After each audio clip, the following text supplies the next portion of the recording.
Welcome, everyone, to Family Talk. It's a ministry of the James Dobson Family Institute, supported by listeners just like you.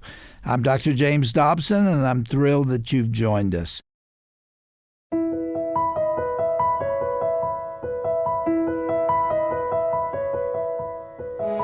Welcome to Family Talk, the broadcast division of the Dr. James Dobson Family Institute. I'm Roger Marsh. Have you ever wondered how a couple can have a successful marriage? If you're married and you and your spouse are more like roommates conducting the business of the family, well, turn this program all the way up. God intended for your marriage to be a Christ-centered partnership filled with deep connection, love, and intimacy. On today's classic program, Dr. Dobson is joined by his guests Bill and Pam Farrel, and they'll be discussing the subject of marital intimacy. God wants us to strengthen every part of our marriages, and developing more intimacy with your spouse is an important part of that. So if you have little ones around, you might want to put some headphones on for this one, or listen to the show from our website at a later time. Now, our guests today here on Family Talk, Bill and Pam Farrel, have authored over 40 books, including the bestseller Men Are Like Waffles and Women Are Like Spaghetti. They are international speakers, best-selling authors, and relationship experts who are also the founders of the Love Wise Ministry, which seeks to build stronger marriages. Bill and Pam Farrel have 3 grown children and a growing number of grandchildren as well. Now, the Farrells use humor and relatable personal stories to help couples understand how to communicate better and develop stronger intimacy that will carry a marriage through for a lifetime. In fact, today's broadcast is based on their best-selling book with the provocative title, Red Hot Monogamy. So let's join Dr. James Dobson and Bill and Pam Farrel right here, right now, on Family Talk. We sat and talked in my office before coming down here. And Pam, you said you've been listening to us for a long time. I'm going to get emotional again every time I say this, but Bill and I come from pretty broken backgrounds, and we look at our marriage ministry now and our happy marriage, and we credit you, Dr. Dobson, because even as engaged couples and newlyweds, we watched your, film series and raised our kids on all your books, and so it's just a delight. That was the first film series, the one that really started it all. Mm-hmm. And you were out there watching, and now here you are as a guest on the program all these years later. I hope it's encouraging that the fruit remains from your wonderful ministry. Well, you're doing a great job. You're speaking. You have conferences all over the country, speak at churches. Pam, did you ever think that you all would be in a ministry to married couples? It is really a miracle. That Bill and I feel like our marriage is a miracle. And actually, the title of our book, Red Hot Monogamy, happened at our 25th wedding anniversary. Our friend Anita Renfro. You really want to tell us about this? Well, you did. I do. It's a cute little story. So our friend Anita Renfro came out, and she was doing the music for our celebration for our anniversary. And she stood up, and she's like, "We're here to celebrate Pam and Bill's righteous, red hot monogamy." And we had just contracted to do a book on marital intimacy.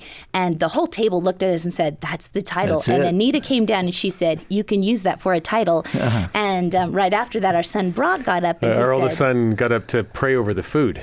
And he said, "Hi, I'm Brock Farrell, and I'm the first product of my parents' righteous red hot monogamy." Surely kids often about the fact that I reveal everything in our relationship, and that we only have 3 secrets left. And if I ever reveal one of those, she's out of here. She said that one night, and Ryan was then asked to speak, and he came to the microphone, and he said, "Yeah, they've only got 3 secrets, and I'm one of them." So, that's so cute. So cute. But you said, Pam, a minute ago that you all came out of broken homes yourself. We did. What was that like, and how did you come together? I am the daughter of an alcoholic, and my daddy loved me, and he sacrificed greatly for me. But he had a pain deep in his heart, and he chose to answer that pain with alcohol rather than a relationship with God. And because of that, he had this underlying anger and rage issues. So I never knew who I was going to get when I got home, whether it be Jekyll or Hyde. Yeah. And so I grew up in this very volatile home. But God was so gracious that my mom's best friend was the secretary of a little teeny tiny church. And my mom had all kinds of spiritual questions. Neither of my parents were believers. And my mom said, "Kathy, you have some things in your life that I really love." She was seeing things like love, joy, the fruit of the Spirit, basically. Sure. And Kathy's like, why don't you come to church and bring the kids? And so that began my introduction to Christianity. When I was 8 years old, a pastor came in and said, who wants to learn more about Jesus? And I'm like, oh, I think it'll be at Christmas because of that guy. Okay, I'll go to your classes. And I was memorizing Matthew 5, 6, and 7 to have a place on Bible quiz team. And my parents were arguing because my dad had been drinking. And I had just memorized Psalm 23, and they gave me this little cross that glowed in the dark. And on it says, he lives. And so I was sitting there memorizing Matthew 5, 6, and 7, and I came across this verse, and it says, if you ask, you shall receive. If you seek, you'll find. If you knock, the door will be opened to you. And I remember praying, Jesus, does that mean if I ask you to come into my life, that you would be my best friend, my Savior, and my Lord? Because that's what I want. And just then my dad was like out of control, and it got real scary. So I shut off the light, and across the room, that little cross was glowing in the dark. And I prayed, Jesus, the pastor says that you're bigger than anything, that you're stronger than anything, you're more powerful than death itself. If that is true, and I believe that it is, I want you to come into my life and make me the kind of woman that you designed me to be. And I want to grow up in a house, not like this house that's full of rage and anger. I want to grow up in a house and have a family that's full of love and joy and peace and patience and kindness. And so please come into my life. And P.S., God, if you could arrange it, I'd like to marry a pastor someday. Amen. Did you? And you were 8? And I was 8, almost 9. Yeah. And I believe that God answered the cries of that little girl's heart, both those requests to my pastor husband. Bill, what were you doing at that time? Well, I grew up in a home, my mom was the dominant personality in my home, very high energy, very strong personality, but had been through some very difficult things in her growing up years. And as a result, her life was run by fear. And if you can imagine being afraid of it, my mom was afraid of it. And it just continued to escalate throughout my life. And I was the third youngest in the family. So I had watched my brother and sister fight with my mom. And my conclusion was they didn't nearly have the energy my mom had, so they lost every argument they ever had. So I went the other direction. I just kind of shut things down in my life. And I became non-responsive to my mom, non-responsive to a lot of things in life, because that's kind of where my protection was. And found a refuge in sports in high school. And figured that if I was real busy in sports, I wouldn't have to be home. And not thinking much about life, but just as lost could be. And my sophomore year in high school, a good friend of mine said, hey, Bill, you want to spend the night at my house? And my dad's going to take us to a new movie that's out. And I said, well, sure, what's the movie? And he said, well, the movie's The Exorcist. So I went to that movie with this friend of mine, and I took the high school athlete attitude. I can handle it. No matter what you throw at me, I can handle it. And when I sat in that movie and started watching this depiction of something that I knew, I'd heard it was based on something true, even though I knew Hollywood certainly had overdone it. But as I was sitting in that movie theater, I realized nobody ever told me about this world. I know nothing about what I'm watching, but I've heard it's based on something true. And then the other thought that got me is I looked at the girl on the screen and I said, I can't see any difference between her and me. So if anything like that could happen to her, what would keep it from happening to me? And I had no answers. And when I got home, I had nobody to ask because I knew my mom didn't know. My dad had just kind of gone passive in the situation, and my mom had isolated our life down because of fear, so I didn't know any pastors. I didn't know anybody I'd consider a mentor. But my mom grew up in Georgia, so I had a Bible. So I started reading the Bible. I started sleeping with the Bible. And 30 days after I saw the movie up 4 or 5 times every night, I read 1 John 4:4. It says, greater is he who is in you than he who is in the world. And the light went on. And so... How old were you? I was 16. And I knew my brother had prayed some kind of a prayer a couple months before. So I went to his room. I said, how do you do this? And he said, well, if you admit you're a sinner and you need a Savior and you ask Jesus to come into your life and forgive you for what you've done and give you eternal life, he'll do it. So I went, good enough. So I went back to my room, got on my knees, prayed that prayer, and I was hoping for the big light show. I wanted angels and bells and whistles, and none of that happened. But I slept through the night that night for the first time since I'd seen the movie. And I got up the next morning and I realized something has happened in my heart. And I started chasing Jesus at that point, trying to figure out what he had done. Well, this is a very good place to start our discussion of marriage, because in essence, you both brought baggage, a lot of it, into the relationship. Oh, yeah. That affects the sexual relationship as well as every other aspect. So when you're speaking to couples out there, you have to begin with the assumption that they didn't start at the same place. They started in a hole. They started, with experiences from childhood that are still with them. And you almost have to begin with that before you get to the physiological aspect of sexual relations, don't you? Exactly. Knowing that people have baggage brings a heart of compassion. And so we come knowing that we were broken and we have a great Redeemer. So God can redeem anything that you give to him. Did you have difficulties in the early days? You know, we were so privileged to have met through Campus Crusade for Christ at a leadership conference. So that was like a good starting point. And then we were mentored in seminary by Jim and Sally Conway. We had some good mentors that really helped us.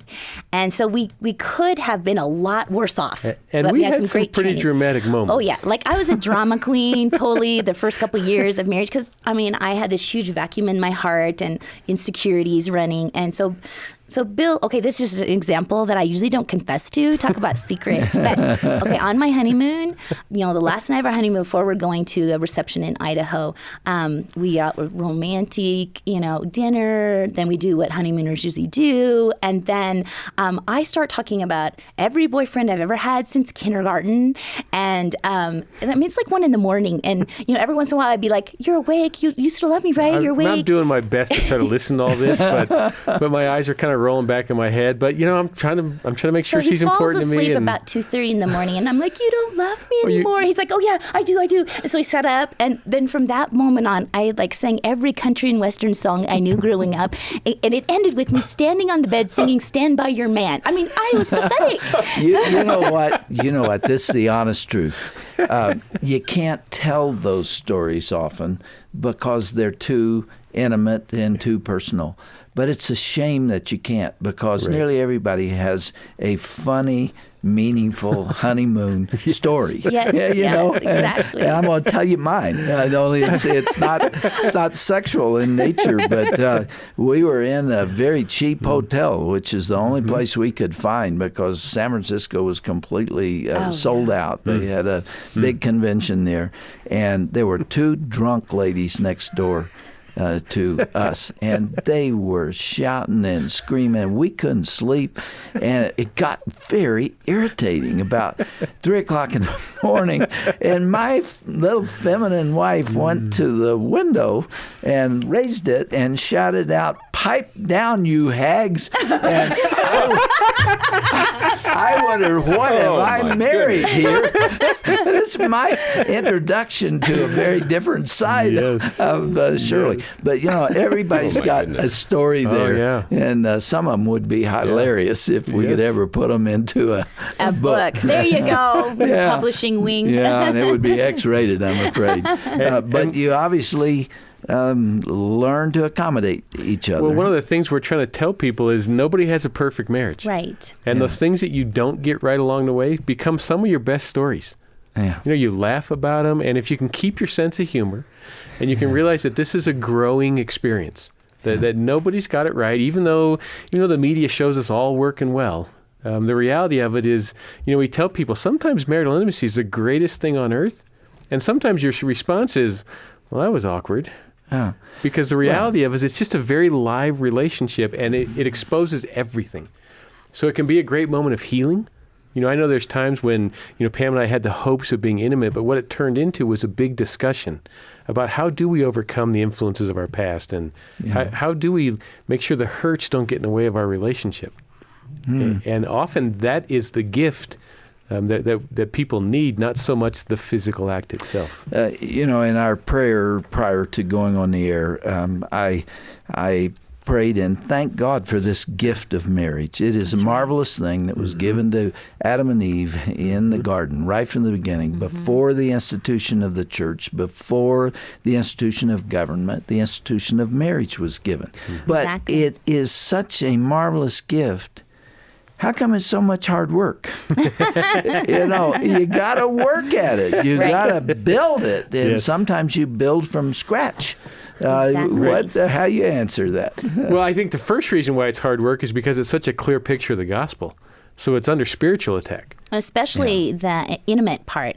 Sexuality is a reflection of God loving, the church. And so, of course, Satan wants to take it over and twist it and deform it. But God gave Hot Monogamy as a gift to marriage couples. Oftentimes I say, sex was God's secret a long time before it was Victoria's secret. So let's reclaim the gift. We're talking to Bill and Pam Farrel, and they have written a book, a number of them, but the one we're talking about today, Red Hot Monogamy, Making Your Marriage Sizzle. And that's it's pretty racy stuff. Now, what is red hot monogamy? I mean, we could guess, but why don't you tell us? Right. Well, we're trying to get the message out that the best sexual relationships are in marriage. We live in a culture that tells us that the new, the forbidden is the exciting stuff. But all the studies are proving all the best sexual relationships are in marriage. Couples who pray together are more satisfied with their love life than people who don't. People who attend church are more satisfied with their love life than people who don't attend church. People who are in accountability groups, whether it's small groups or it's Bible studies or they just get together on a regular basis to help each other figure this thing out, they have better marriages and they rate their satisfaction with their love life is higher. And we're trying to get the message out that the absolute best way to have a great intimate relationship is to commit to a lifelong marriage and to work at it and do it well. And yet the statistics show, and this is in your book, that the number one sexual problem that people have is boredom. Yeah. So you've got to do some things to circumvent boredom. Right. And your book is filled with those kinds of suggestions. Yeah, we do try to have, there's 200 red hot romantic ideas laced through the book. So if you just hit that moment, like, a Valentine's or an anniversary or birthday, it's like, oh, I want to do something that's fun or new or different. At least there's some ideas to help you think outside the box, maybe. And then also, Red Hot Monogamy is based to be an 8-week make your marriage a priority, make this part of your marriage a priority. And so there's discussion questions at the end of every chapter. And not just discussion questions, but what we call hands-on homework. Pun totally intended. And that's homework that you want to do as a couple. And so what we're saying to couples is, you know what, turn off the TV and make your love life a priority.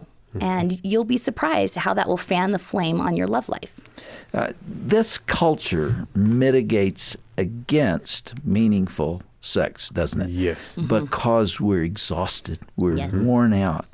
And there's so many other things on our minds. And it's easy for days and weeks and even months to roll on without really focusing on one another. If I had to characterize your book, I think it would be to take the time to focus on the other person. That's right. Is that accurate? Well, one of the things we learned early on in our relationship is that if you want to have a great relationship, you have to be deliberate. It doesn't happen by accident. And it started back when we were dating because I didn't know what to do. All I knew is I don't want a relationship like what I saw growing up, and I don't want a relationship that doesn't work.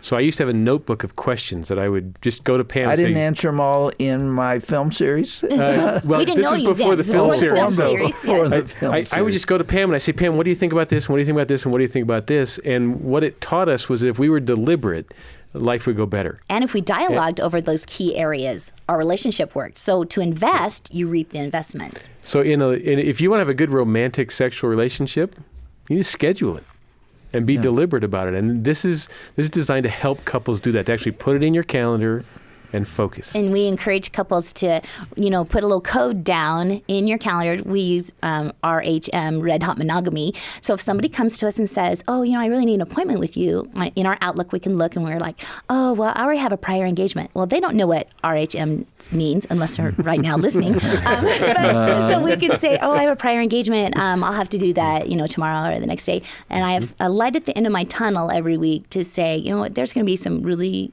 great red hot moments with my husband, something to look forward to. I didn't get married to Bill just to pay college bills and mortgages together. I looked forward to red hot romance. You know what, in my counseling that I found is that there's a lot of fear in the sexual relationship. Yes. Everybody knows it's important. Everybody knows that if you mess it up, it could really affect your marriage and maybe even destroy it. Everybody knows there's a right way and a wrong way, and they don't know for sure what is really the right way. Right. And then there is that awesome responsibility. Yeah, I'm supposed to be passionate 8 times a week, and I'm not. And it really is almost impossible in this culture, I think, to come up through the adult years without experiencing some very negative emotions about the sexual relationship, even when you love the other person. Right. Yes. It's a shame. It's a wonderful gift. Right. And you've dedicated yourselves to making it what God intended it to be, haven't you? We sure try. And for the couples that have had pain or hurt or maybe made some poor choices along the way, what we encourage them to do, Red Hot Monogamy has a variety of different weekends away, it planned out times together. And one of the best things that couples can do is just get at the foot of the bed and hold hands and pray and just say, God, we didn't do everything right. We're sorry. We wish we would have had this information sooner. But this is where we are today. We're before you. We're on our knees. Some people we would want see you to that as real spooky, that the sexual relationship is racy at best, and you're going to bring God into this. We bring these cultural attitudes, That's right. and yet being able to pray together is a way of opening your heart to each other, isn't it? Right. Well, it's one of the most intimate things a couple ever does, because it's hard to be a phony in prayer. And what happens when you pray together is you see into each other's hearts, and you begin to fall in love all over again. And we've done a lot of work with singles along the way, too, and we tell single couples, you shouldn't spend a lot of time praying together, just the two of you, because it's so intimate, it actually raises temptation. And, one of the biblical terms for Red Hot Monogamy, you don't see Red Hot Monogamy in the Bible. You see I to don't know. recall that. Yeah. Instead, it's, to know. I don't mean to interrupt you, but you think about that. Well, we're out of time, so we can't think about it long, but we'll do it next time. But the Bible refers to sexual intercourse as knowing the person. Your eyes open to who that person is through the sexual relationship. That's why it is important to get it right. It is. Yes. And to spend the time figuring out how to do that. But we're off to a good start. Pam and Bill Farrel, it's a pleasure to have you all here and to have your book, Red Hot.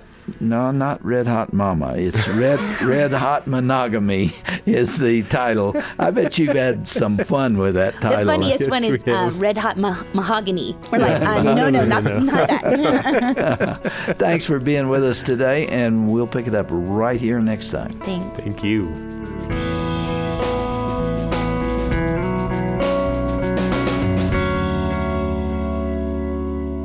Well, what a great conversation for any couple, whether you've just gotten hitched or you've been united in marital bliss for many, many years. You've been listening to our own Dr. James Dobson here on Family Talk with authors Bill and Pam Farrel, and they're just getting started. Be sure to join us again tomorrow for why even little getaways are so important for couples. You'll also hear some advice from the Bible, too. Now, if you'd like to listen to today's program again, all you have to do is visit our website at drjamesdobson.org/Family Talk. Now, if you're a parent, you know the demands of children can put a pressure on a marriage, and parenting is certainly not for the faint of heart. Even children who are sweet and mild-mannered for most of the time come with their own set of challenges every now and again. But if your son or daughter is strong-willed and defiant, well, that child can literally wear you out emotionally and put added stress on your marriage. Here at the Dr. James Dobson Family Institute, we want to come alongside you during these important child-rearing years. We've developed a new 10-day email series based on Dr. Dobson's best-selling book called The New Strong-Willed Child. This resource is designed to equip you to wisely lead your kids through even the toughest of trials. Now, to sign up, remember, it's absolutely free. Just go to our website at drjamesdobson.org/strong-willed child. Well, be sure to join us again tomorrow for the conclusion of Dr. Dobson's powerful conversation with Bill and Pam Farrel as they share more advice to bring red hot monogamy to your marriage. You definitely won't want to miss it. Till then, I'm Roger Marsh. Thanks so much for joining us today here on Family Talk. Be sure to tune in again next time.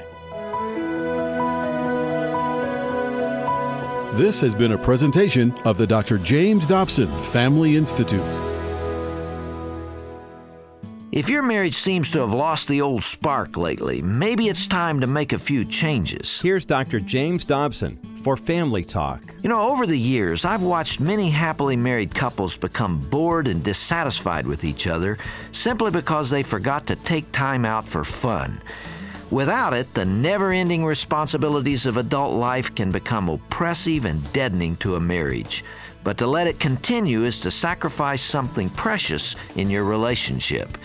You can prevent that from happening by making a conscious effort to put 4 simple ingredients back into your lives. First, make a date with your spouse this week and leave the children at home. Now, I'm not talking about an expensive night out on the town necessarily. The point is just to get away for a short while and get to know each other again.